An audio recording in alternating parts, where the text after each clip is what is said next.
Welcome. This is James Corbett of CorbettReport.com with the last word on independence. In the course of human events, nothing has been more dangerous to the ruling elite than the concept of human liberty. Not the documents that have encapsulated that idea or charted its development.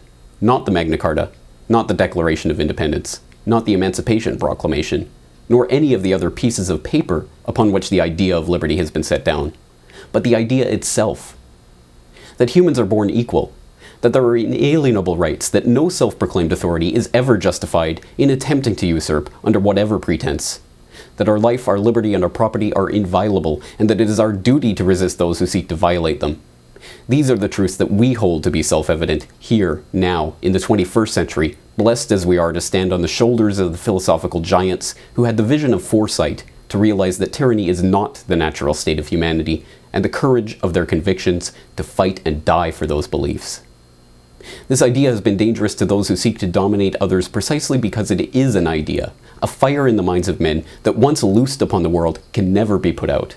It cannot be imprisoned, stabbed, shot, or put under the guillotine, although those who have furthered the cause of liberty have all too often been subjected to these punishments.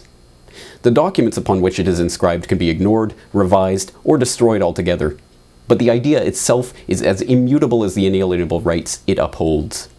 The idea of liberty is dangerous precisely because it is permanent, indestructible, and ultimately irrepressible. Not that the tyrants haven't tried, of course. For as long as there have been ordinary men and women, lowly peasants and humble laborers willing to stand up to the lords and ladies, the kings and queens and noblemen of all stripes who would presume to control them, there have been those who have tried to repress them. In 73 BC, Spartacus led a slave rebellion known as the Third Servile War against the Roman Republic. Using nothing more than kitchen implements, he led a band of 70 men in a plot to escape their bondage in Capua. They seized supplies from some wagons full of gladiatorial weapons and armor, plundered the area, and escaped to Mount Vesuvius, all the while recruiting other slaves to join them in their uprising. Defeating wave after wave of militia sent to suppress them, the Spartan rebellion grew to 70,000 men. Beset by 8 legions of Roman troops under the command of the feared Marcus Crassus, Spartacus made a valiant last stand at Brundusium and was decimated by the disciplined, well-armed Roman forces. Spartacus died on the battlefield with his men, and those that survived were captured and crucified by Crassus' legions. In the late 14th century, King Richard II of England levied a deeply unpopular poll tax on the poor British serfs, already living in abject poverty under English feudalism. When a tax collector tried to extract the poll tax from the village of Fobbing, the villagers refused to pay, and he was sent away empty-handed. When a chief justice was sent to investigate the incident, he was attacked. Soon the revolt had spread, and an armed uprising began to march on London. They stormed the Tower of London, killing the nobles ensconced there, including the Lord Chancellor and the Lord Treasurer. Desperate to contain the rebellion, King Richard agreed to negotiations with the rebel leader, Wat Tyler. During the negotiations, Tyler was killed. King Richard lied to the crowds, telling them that Tyler had in fact been knighted and that the king had accepted his demands. The crowds were told to march to St. John's Fields, where they would be reunited with their leader, but they marched into a trap, and the revolt was suppressed. Having killed the rebel leaders, Richard withdrew his concessions. In 1869, the newly established Government of Canada negotiated the purchase of Rupert's Land from the Hudson's Bay Company and appointed an English-speaking governor to rule over the French-speaking, Métis-dominated region. Louis Riel led an uprising of Métis known as the Red River Rebellion that led to a provisional government and the establishment of the province of Manitoba.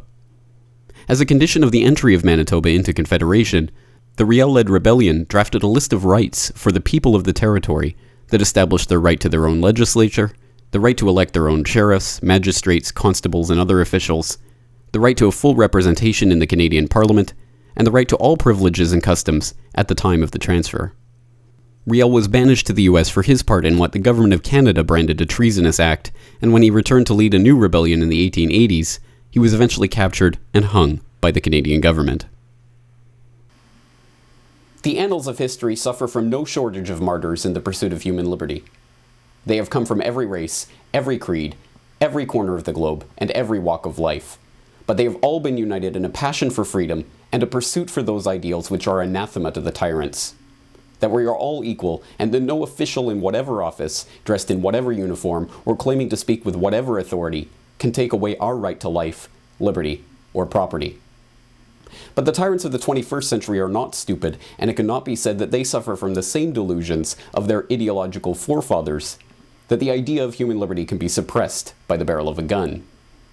Certainly there still are repressive regimes all throughout the world that do use the infrastructure of the police state to encroach further and further upon the rights of the people.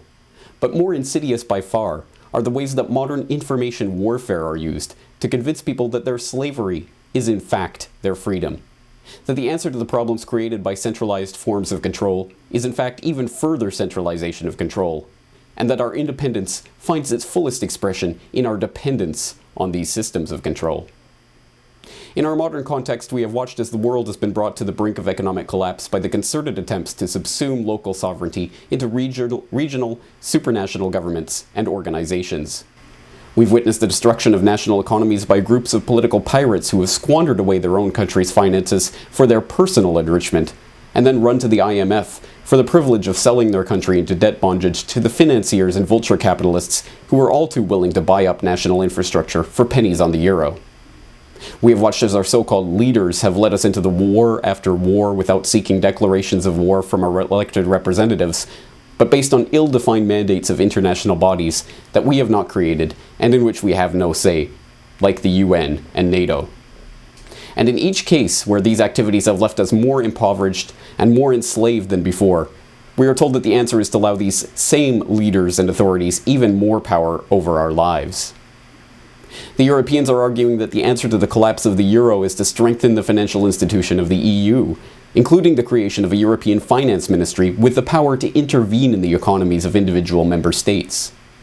The Europeans are being told that their further dependence on the EU is the only way to save them from the calamity that their dependence on the EU has gotten them into. Residents of the NATO member states are being told that in order to ensure the freedom of the Libyan people, they must commit their forces to the bombardment of those very same people at the behest of the UN Security Council. France has now been confirmed to be directly arming the so-called rebels in Libya, in direct contradiction to the Security Council resolution they claim to be enforcing.